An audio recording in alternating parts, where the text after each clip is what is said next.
Mga idol, may nais na naman akong ibahagi.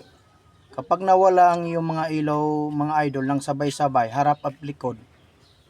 Pag wala mga idol, pag walang ilaw, harap at likod mga idol, sabay-sabay silang nawala mga idol. Ang unang gagawin natin mga idol, ang fuse.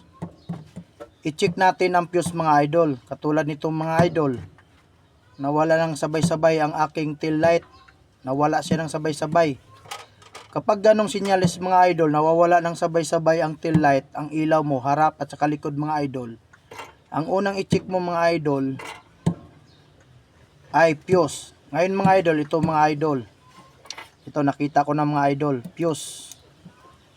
Yan. Yan mga idol, putok na siya mga idol. Putok na siya. Yan. Kapag nawala ng sabay-sabay ang ilaw mo, harap at likod, malamang mga idol, fuse ang problema. Ayan mga idol, putok na. Ayan. Wala na siya mga idol. Palitan na siya ng fuse mga idol. Palitan na. At kapag pumutok ang inyong fuse, ipagpag mo nga. Huwag niyong ugaliin na ida-direct. Lalagyan ng wire dito mga idol. Huwag niyong ugaliin mag-direct mga idol dito sa fuse. Ang ugaliin natin yung magbaon tayo ng fuse para pag may emergency na pumutok, may ipapalit tayo.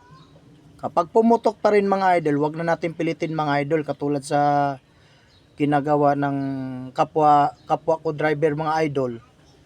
Itong fuse mga idol, itong fuse, dahil pumutok pa rin, ang ginagawa niya mga idol, nilalagyan niya ng wire dito mga idol, ginamper niya. So ang nangyayari mga idol, nung ginamper niya ang wire dito, ang nangyayari, gumagana nga ulit ang ilaw. Ang nangyayari, nag-iinit yung wiring mga idol, muntik na masunog mga idol. Yan lang mga idol, salamat. Sana'y nakakatulong.